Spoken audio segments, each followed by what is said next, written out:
Hi guys, it's me stupid. நீங்கள் தலைகீழாக நின்று தண்ணி குடித்தாலும் புரியவே புரியாத ஒரு படத்தை பற்றி தான் இன்றைக்கி இந்த வீடியோவில் பார்க்க போகிறோம். அந்த படத்தோட பேர் தான் அப்ஸ்ட்ரீம் கலர்ஸ். இது வந்து 2013 ரிலீஸ் ஆயிருந்துச்சு. இந்த படத்தை பற்றி ஃபுல்லாக தெரிஞ்சுக்கிறதுக்கு முன்னாடி ஃபஸ்ட் இந்த படத்தோட கதை என்னன்றதை ஷார்ட்டாக பார்த்துட்டு வந்துடுவோம். இந்த படத்தோட ஸ்டார்டிங்கில் ஒரு தீஃப் காட்டுவாங்க. அந்த தீஃபோட வேலை என்ன அப்படின்னா, வார்ம்ஸை வந்து சம் ப்ராசஸ் பண்ணி பேரசைட் வார்ம்ஸை வந்து மாற்றிட்டு கிறிஸ்ன்னு ஒரு பொண்ணு இருந்திருப்பா, அவள் மேலே வந்து இன்ஜெக்ட் பண்ணி அவளை ஃபுல்லாக கண்ட்ரோல் பண்ண ஸ்டார்ட் பண்ணியிருப்பேன். ஒரு கட்டத்துக்கு மேலே கிறிஸை emotionally, financially, mentally full control எடுத்துக்க ஆரம்பிச்சிருவேன். கிறிஸ்ட இருந்து நெக்ஸ்ட்டு எதுவுமே எடுக்கிறதுக்கு இல்லை அப்படின்ற ஸ்டேஜ் வரப்போ தீஃப் அந்த கிறிஸை விட்டுட்டு அங்கேருந்து போயிடுவேன். கிறிஸுக்கு ஆக்சுவலாக என்ன நடந்துச்சு அப்படின்றதே தெரியாது. எப்போ அந்த தீஃப் வந்து கிறிஸை கண்ட்ரோல் எடுத்துக்க ஆரம்பித்தானோ அப்போலேருந்து இப்போ அந்த விட்டுட்டு போனதுக்கப்புறம் நடந்த எந்த சீனுமே கிறிஸுக்கு ஞாபகம் இருக்காது. எப்படி நம்ம அக்கௌண்ட்டு 0 வச்சு நம்ம ஏன் இங்கே இருக்கோம் இப்படின்ற ஒரு ஐடியாவும் இருந்திருக்காது. இப்போ தான் கிறிஸ் ஜெஃப்ன்றவனை மீட் பண்ணியிருப்பா. ஸோ 2 பேருக்கு லவ் ஸ்டார்ட் ஆகும். அவங்க 2 பேரும் லவ் ஸ்டார்ட் ஆகி அவங்களோட பாஸ்ட் எக்ஸ்பீரியன்ஸை ஷேர் பண்ணுறப்ப 2 பேரோட எக்ஸ்பீரியன்ஸும் சேமாக இருக்கும். இப்போ எக்ஸாம்பிளுக்கு கிறிஸ் வந்து நான் டெய்லி ஐஸ் க்யூப்ஸ் தான் சாப்பிட்டேன் அப்படின்ற மாதிரி சொல்லியிருந்தானா, அதே விஷயந்தான் ஜெஃப்பும் பண்ணியிருப்பான். எப்படி நான் பண்ணது நீ பண்ணியிருக்க முடியும் அப்படின்ற மாதிரி 2 பேருக்கும் ஒரு கன்ஃபியூஸ்டான ஸ்டேட்டில் இருந்திருப்பாங்க. ஒரு விஷயம் என்னென்னா, 2 பேருக்குமே ஏதோ ஒரு சைக்கிக் சவுண்ட் வந்து கேட்டுக்கிட்டே இருக்கும், ஏதோ எக்கோ மாதிரி கேட்டுக்கிட்டே இருந்திருக்கும். 2 பேரையுமே அது பீஸ்ஃபுல்லாக இருக்க விட்டுருக்காது. ஸோ அந்த சவுண்டை ஃபாலோ பண்ணி ஒரு இடத்துக்கு போவாங்க. பார்த்தா அங்கே ஒரு பிக் ஃபார்ம் இருக்கும். அந்த ஃபார்மில் ஒருத்தர் இருப்பான். அவனை வந்து இந்த படத்தில் சாம்பிளர்னு சொல்கிறாங்க.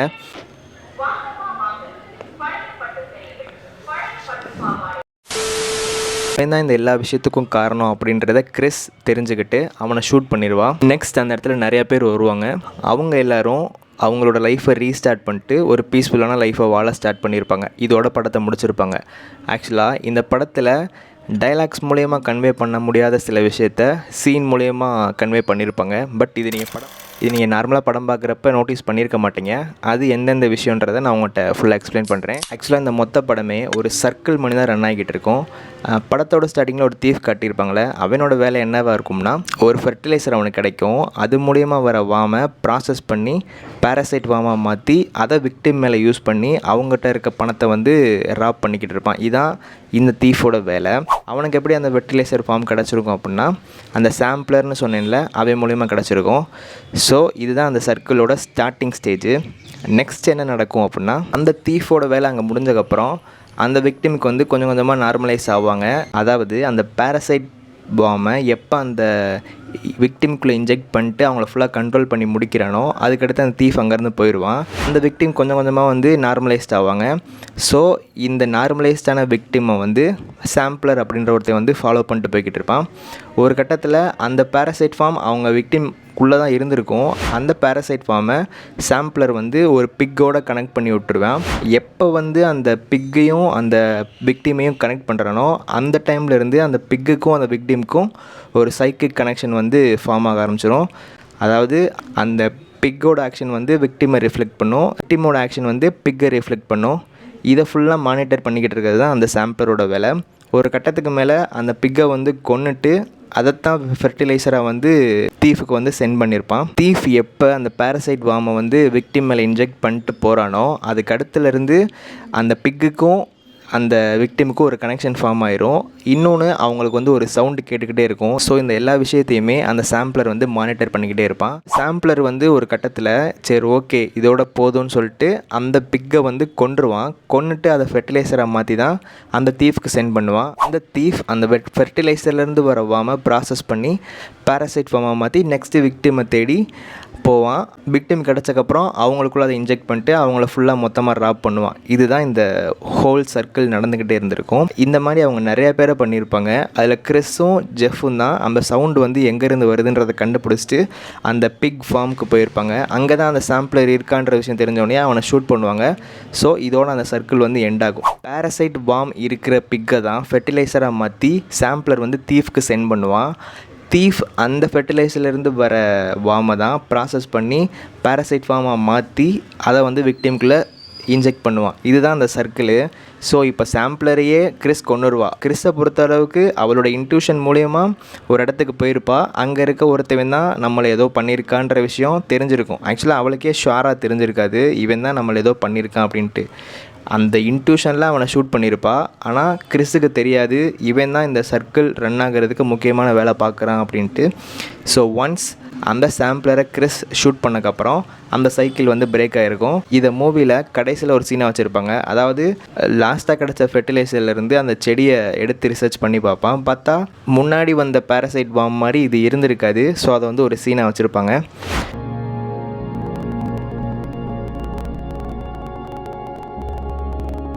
இதுதான் இந்த படத்தில் இருக்க அந்த சைக்கிள். இந்த விஷயம் தெரிஞ்சுன்னா தான் உங்களுக்கு அந்த படம் புரியும். ஸோ இப்போ அந்த சைக்கிள் ஸ்டாப் பண்ணியாச்சு. அது மூலயமா பாதிக்கப்பட்ட எல்லோரும் சேர்ந்து அவங்களோட லைஃப்பை ரீஸ்டார்ட் பண்ணி வாழ ஆரம்பிப்பாங்க. அதை தான் அந்த எண்டிங் சீனில் வச்சு முடிச்சிருப்பாங்க. What is upstream colour? அப்ஸ்ட்ரீமோட சிம்பாலிக் மீனிங் என்ன அப்படின்னா சோர்ஸ் ஆஃப் ஃபைண்டிங் ஆரிஜின். அதாவது இந்த படத்தில் கிறிஸுக்கும் சரி ஜெஃப்புக்கும் சரி மற்ற எல்லாருக்கும் சரி யார் யார் இந்த இதில் விக்டிம் ஆகுறாங்களோ அவங்களுக்கு எப்படி இதில் வந்து நம்ம மாட்டிக்கிட்டோம் அப்படின்ற விஷயம் அந்த ஆரிஜின் தெரிஞ்சிருக்காது. இதைத்தான் அப்ஸ்ட்ரீம்னு சொல்லியிருப்பாங்க. கலர் அப்படின்றது வந்து இங்கே ரெப்ரசன்ட் பண்ணுறது லைஃபு. ஸோ அந்த சோர்ஸ் ஆஃப் ஆரிஜினை வந்து லாஸ்ட்டில் கண்டுபிடிச்சக்கப்புறம் அவங்களுக்கு நடக்க போகிற லைஃப் வந்து கலர்ஃபுல்லாக இருக்கும் அப்படின்றத சிம்பாலிக்காக சொல்லணுன்றதுக்கு தான் அப்ஸ்ட்ரீம் கலர் அப்படின்ட்டு இந்த மூவிக்கு நேம் வச்சுருப்பாங்க. முக்கியமான விஷயம், இந்த படத்தோட க்ரூ பற்றி பேசியாகணும். ஷான் குரத்.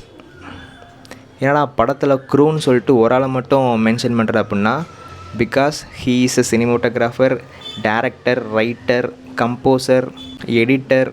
ஆக்சுவலாக இந்த படத்தில் வர ஜெஃபே ஷான் கருத் தான். ஷான் கருத் மூவினாலே மினிமல் டயலாக்ஸ், காம்ப்ளெக்ஸ் ஸ்டோரி லைன்றதை வந்து சூப்பராக டீல் பண்ணியிருப்பார். ஷான் கருத் மூவினாலே ஒன் டைம் பார்த்தா நமக்கு சுத்தமாக புரியவே செய்யாது என்ன சொல்ல வராங்க அப்படின்ட்டு. அப்புறம் ஷான் கருத் வந்து அவர் மூவியில் யூஸ் பண்ண தீம் ஃபுல்லாமே டீப் தீம்ஸாக தான் இருக்கும். லைக் டைமு, ஐடென்டிட்டி, கான்ஷியஸ்னஸ், இந்த மாதிரி தீம்ஸ் தான் மேக்ஸிமம் யூஸ் பண்ணியிருப்பார். இதுவரை இவர் பண்ண மூவியே மொத்தமே 2 தான். இன்னும் 2 வந்து ஃபண்டிங் ப்ராப்ளம்னால ஸ்டாப் ஆகி கிடக்கு.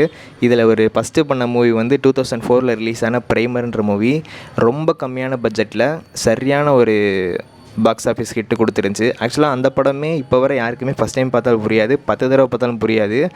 அதில் இருக்க அந்த சில கான்செப்ட் தெரியாமல் பார்த்தீங்க அப்படின்னா உங்களுக்கு எத்தனை தடவை பார்த்தாலும் புரியாது. அதுக்கடுத்து 2013 ரிலீஸ் ஆன மூவி தான் இந்த அப்ஸ்ட்ரீம் கலர்ன்ற மூவி. இந்த படமுமே உங்களுக்கு எத்தனை தடவை பார்த்தாலும் புரியாது until you understand the concept of upstream colour. Compare பண்ணுறேன்னு சொல்லிட்டு தப்பாக நினைக்காதீங்க. Shane Carruth is more than Christopher Nolan. I hope you like this movie. I'll see you in the next video. Until then, peace.